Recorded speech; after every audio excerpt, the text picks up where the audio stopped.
Hello and welcome, friends, family, and other loved ones, and you are all loved here. I am awwducational, and today I'm going to be doing r/awwducational. Okay, let's get started. This Reddit group page thing, it seems to have a lot of variation in its likes, so we're just gonna have to see. I don't know why is that down there? Okay, seriously, how is this at the top? I don't get it. If I go to top, there's not 20 there, and I don't understand how they're deciding that. But if I go to hot, then there's lots of them. I don't know, man. I just don't get Reddit, I guess. We'll just do. We're gonna do this one instead of this one, because this one says it's got 218, and this one has 12,000. I don't know why this one's down here. It doesn't make sense. Reddit, you don't make sense. So, kangaroos are the only large animals to use hopping as a means of locomotion.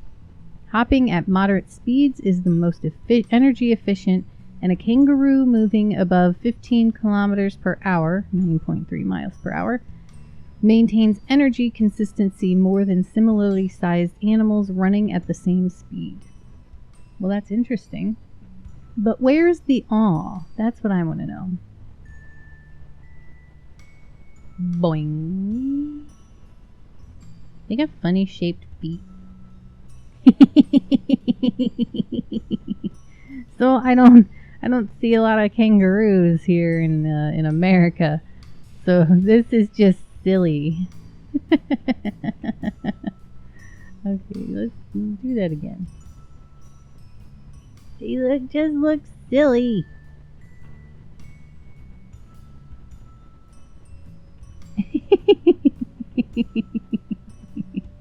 Okay, I see the awe in that. Yeah. That's pretty neat, though. It's really interesting that if we just had better legs, we would use the same energy to go faster, or less energy to go the same speed. I don't know. I don't know how that would work, but I don't know how fast do we run? We don't run 9 miles per hour, do we? Do we? Okay, so now we'll go up to here. Well, that's 18.9. Oh, I have to know. We have cardinals where I live. I have to do this one. During courtship, male cardinals will feed seed to females beak to beak. Ah. Why would she need to be fed? There's all this food.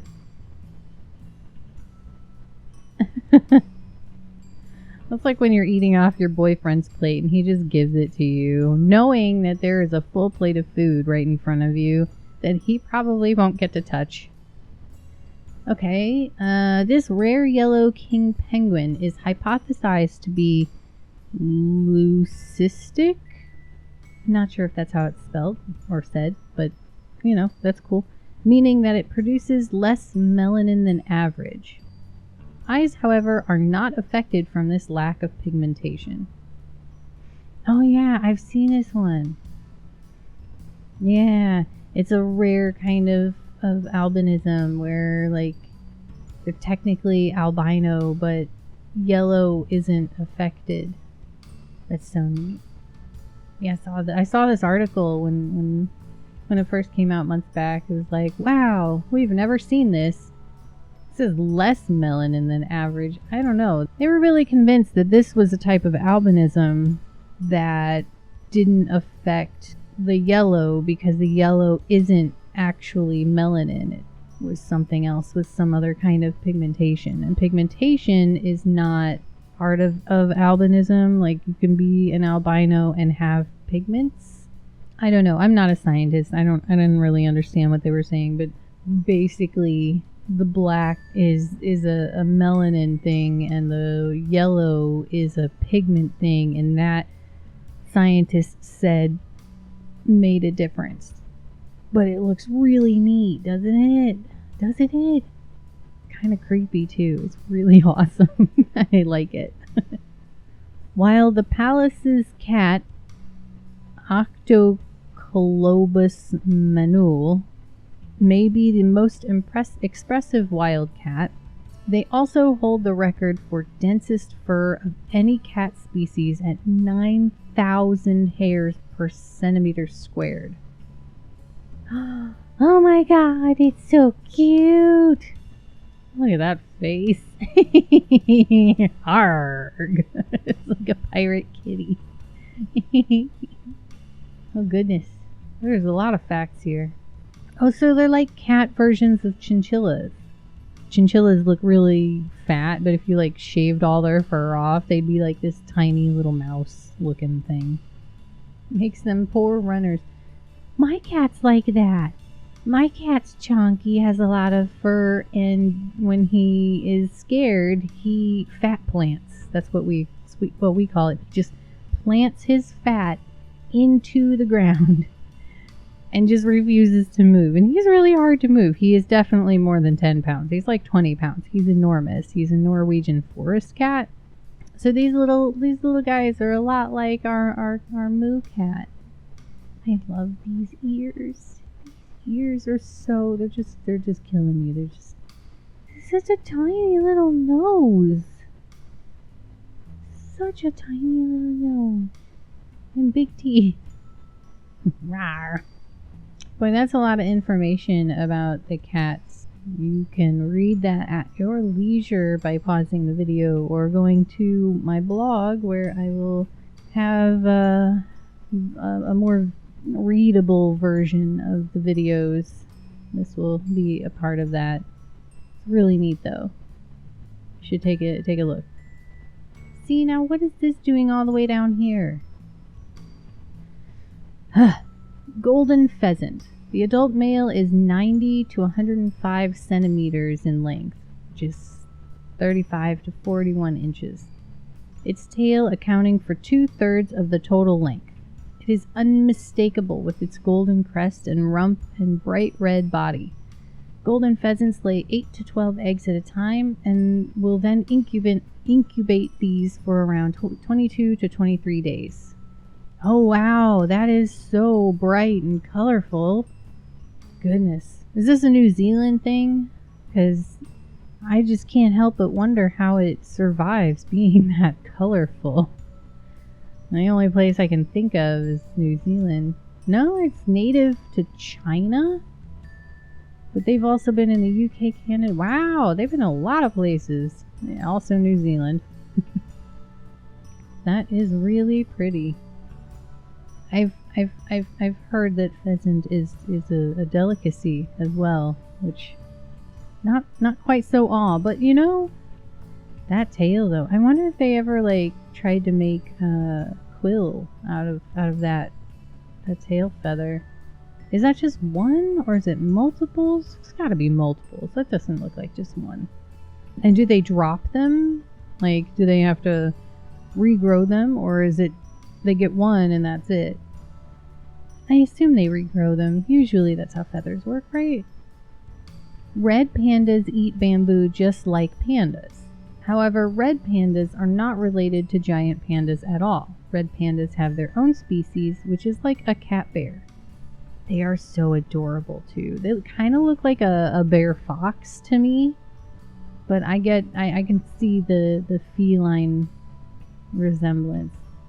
So apparently, I didn't know that this particular Reddit thread thingy apparently has people fact checking a little strictly, and they gave them 0 points for cat bear, which I guess makes sense because some people on the internet would think that was actually trying to say they were cat bears.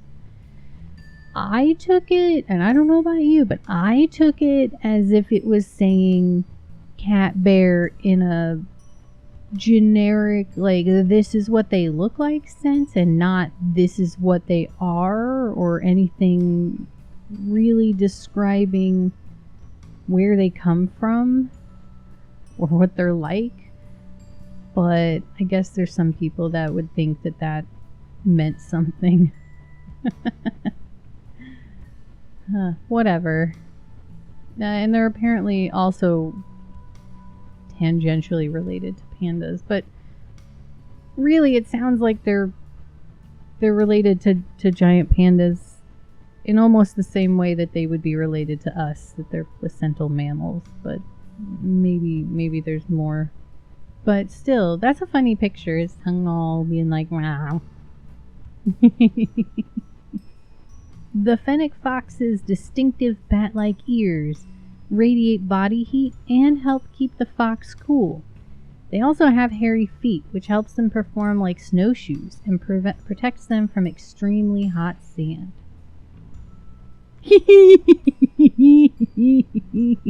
Look at those ears. Somebody shrunk your face.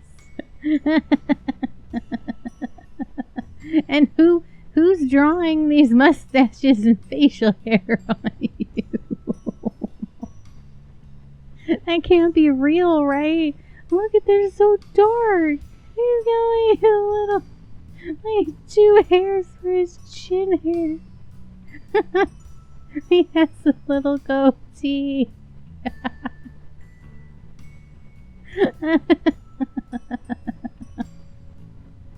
I think this might be one of my favorite pictures of all time. Oh goodness, this thing. Oh,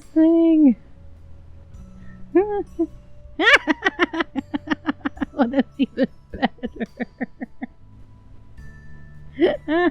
Look at that chin hair. It's like one of those old men that just never got that chin hair to grow right, and it's just all like scraggly down there. He's so fucking cute. Oh my god, I'm dying. I want to bring this thing home and love it and laugh at it all the time for looking so silly. The lilac-breasted roller is Kenya's national bird and is known to be non-dimorphic, meaning it is difficult to differentiate between females and males when spotting them in the wild. Whoa!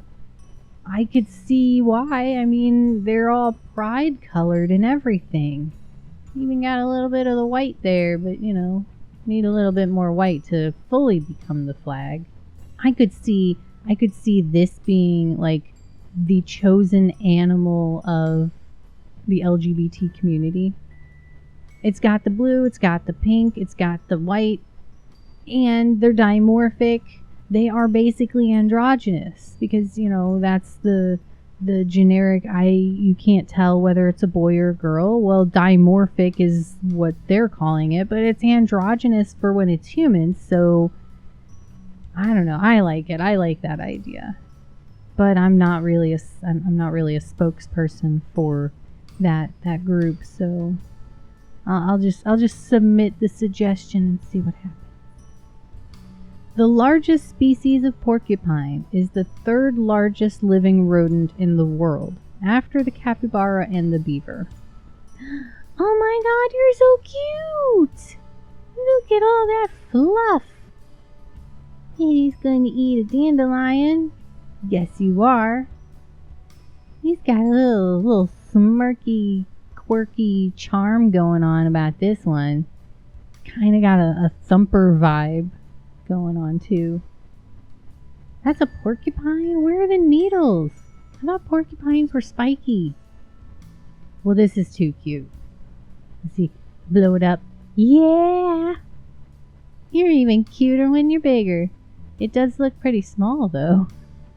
But I guess for a rodent, that doesn't really... It's not hard to be the largest rodent. It doesn't take much, I'm saying. Within hours of leaving the safety of their mom's womb, young giraffes can stand, feed, and walk, which is particularly important when they need to follow their herd away from the threat of ferocious carnivores. Whoa, look at it go! Oh, it's terrible quality video, though. Oh, goodness. Oh, boy, that takes so much effort. That's amazing. Humans can't walk for like a year after they're born. It takes so long for us to develop the muscles. How do they do this? Imagine what kind of kicking they must be doing in the womb in order to have this kind of strength in their muscles. How strong are their placentas? That's all I'm saying, you know?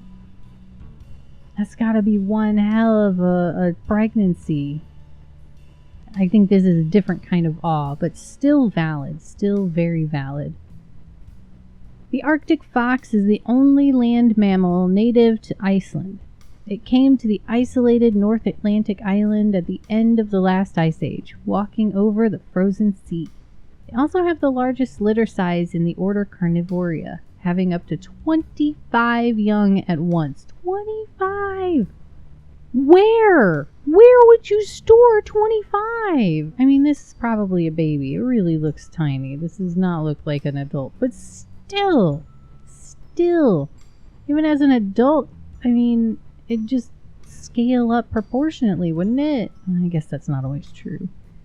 Those eyes, those are like almost human.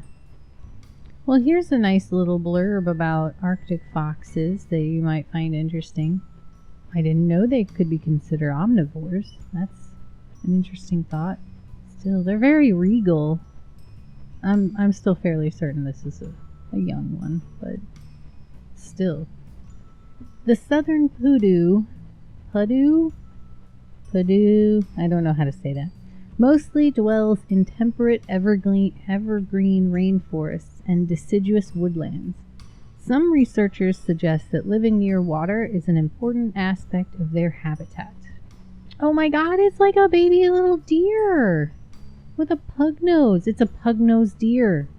That's adorable. Oh my god, it's so cute and tiny. I'm sure it's a baby, but still. This only has 98. So I don't know. I don't know how much we're going to enjoy it. But we'll try it out. Researchers suggest that zebra stripes act as a defense against predators, such as lions and infectious flies. That's a pretty broad spectrum. The stripes overload the predator's visual systems with motion signals that cause perceived motion inversion due to misperceived direction of motion due to the aperture effect. That could have been said so much better. Okay, so to summarize, the stripes cause confusion with motion. You ever seen those like did you see those little like illusions where they're like black and white stripy sort of things in circles and you're like supposed to stare at them and then they start kind of moving on their own even though they're not really moving because your brain's like, whoa. Well, I think that's what they're talking about. The stripes overload the predator's visual systems because we're not predators, but we are predators, you know what I'm saying? So we don't have like the best of what predators usually get visually wise, but we have some of it. So I think for us it's kind of this fun little optical illusion effect where for them it's probably super disorienting. I mean, yeah, I could see that. Like a predator trying to look right here could feel like there's like an eyeball opening up in the face, and that's disorienting. That's really distracting. It's hard to want to hunt something that looks like it has a giant eyeball trying to come out of their forehead. I mean, they are still hunted by things, so there's obviously a workaround for that, but it must be a more select group of predators that are able to withstand staring at these creatures without kind of getting a little dizzy or, you know, kind of like, what the hell am I looking at? Oh, this is a good point. They go fast too, so You know, the speed and the optical illusion both kind of go together to really make it difficult for them to judge distance and what direction they're moving in, and it's pretty neat. They have super cute babies though. Look at the size of that head. And those ears they're almost the same size as the adult's ears. The head is like half the size at best. Goodness. You're really going to grow into your ears. This fluffy tiny raptor is the black-thighed falconet, the world's smallest bird of prey. Its size is comparable to a sparrow, measuring just about 14 to 16 centimeters long. A very social bird, hunts in groups and feeds communally up to 4, sharing from a single prey item, like large insects or small birds. Oh my god. You're so tiny. It is so tiny. This thing is adorable. I don't see where you get the thigh from. I mean, I guess maybe there's a tuft of black there, but they're not very thigh thick. That beak. If not for that beak, I would have never thought that this was a predator. But that beak definitely says it all. But look at those. It's like those. I mean, they're supposed to be talons on a bird of prey, right? So I gotta call those talons, but they're not really what you would expect.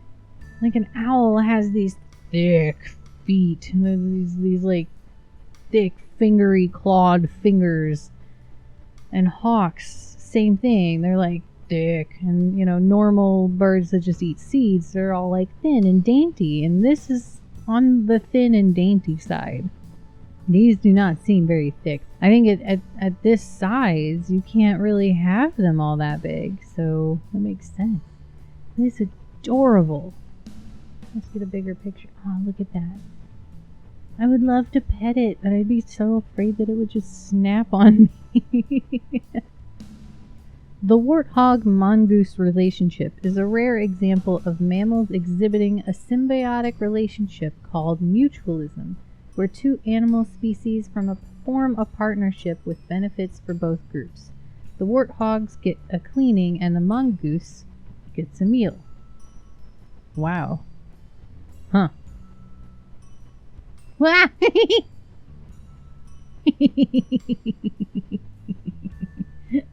video was just like, huh, right up until the very end, where that little one, come back here, do it again.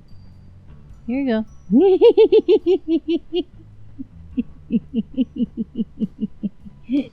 They just don't have any jumping power. Oh goodness. And these people back here, they're all up in the giblets. That's a weird position to be in for cleaning, but hey, whatever works, right? They're looking for ticks. They eat ticks? Oh, there's this little story. This is neat. Cheeky puns. Whoever they are, they got a lot of karma. They have this little story about the warthogs and a mongoose spa. It's really neat. I'll have that in the bloggy thing too, or you can just pause it and read it here. It's really cool. Macropinna microstoma, known as the barrel eye fish, have extremely light-sensitive eyes that rotate within a transparent, fluid-filled shield on its head. The two spots above the fish's mouth are olfactory organs called nares, their nose. Cheeky puns. We just saw that one. Whoa. I mean, it's super fuzzy, but like, whoa! Ah! That's crazy. That does not look like it belongs here. It's so alien. Wow. What were those? Those were its eyes? What are these then? Oh, that's their nose? I'm just speechless. I don't. Okay. Those are eyes and those are nostrils. Uh-huh. Yup. Aardwolves. Aardwolves? Aardwolves. Aardwolves are shy and nocturnal, sleeping in burrows by day. If their territory is infringed upon, they will chase the intruder up to 400 meters to the border. If the intruder is caught, a fight will occur, which is accompanied by a soft clucking, hoarse barking, and a type of roar. Aww. Aardwolves, though. This is an aardwolf. Aardwolf? Not an aardwolf. Aardwolf. I think a better fact would have been, why are they called aardwolves? Are they related to the aardvark or something? I don't know why an aardvark is called an aardvark, but I feel like aardwolves would have to have some relation to the aardvark in some way, at least through the naming process. It's really cute, though. The fur of an Arctic fox changes colors with the seasons. I don't think this has any votes, and that one didn't have any votes either, it seems. Wow! Wow, that is so cool. It really just blends right in. And it is beautiful and fluffy with his ears, like little panda ears. Little panda fox ears. I love it. I want to take it home and cuddle with it. But then it would probably try to fight my face off. Researchers have discovered that cats have their own style of lapping water. Their tongues perform a complex maneuver that pits gravity versus inertia in a delicate balance. I have witnessed this. I have witnessed this in my own cats. They have extremely inefficient tongues. Their tongues are not good at bringing the water to their mouths. So let's see what they've got here. This isn't even a tongue lappy video thing. I was really hoping for a tongue lappy video thing. It's cute, and this poor thing looks tormented, but I was really hoping for a tongue lappy thing. Well, I guess I'm just not going to get my tongue lappy video no matter what I do. But this is cute. I hope that you enjoyed it. Cymatophlebia longiolata. That. The dragonfly that created this spectacularly detailed fossil once roamed with dinosaurs during the Jurassic period, 200 to 145 million years ago. I wonder, I mean, I'm not a scientist, I don't really know, but I wonder how this is different from dragonflies that exist now. Because it really looks a lot like how dragonflies are now, right? So I don't know, but it's pretty neat. The sea otters rub their faces on. I love sea otters. The sea otters rub their faces to groom their fur, driving out moisture, adding air bubbles, and spreading the natural squalene oils secreted by their skin to keep it waterproof.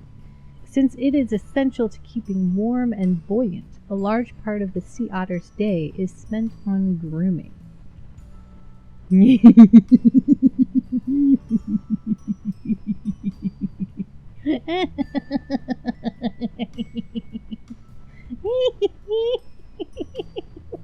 are you doing?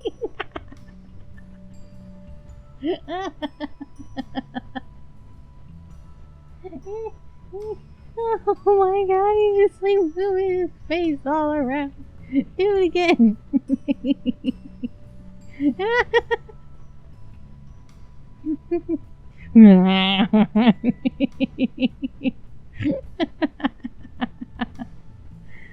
Oh my goodness, they're crazy.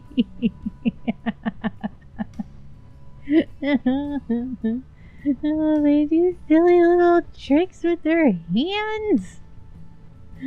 Why? Why?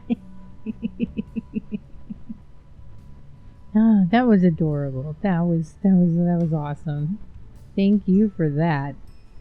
All right, this is the top post. The rest of them are pinned or ads. So this is number 1. caracal kittens are born with their eyes closed and their ears curled up. It takes 3 full weeks for their characteristic ears to unfurl. Wow, that's so neat. That is so neat. So those are actually rolled up. I wonder if are they rolled up like this way or are they rolled up this way? Like, you know, do they roll up longwise or shortwise? Either way, it's got to be really hard for them to hear in their first 3 weeks. They're really pretty though. All right, that is it for awwducational.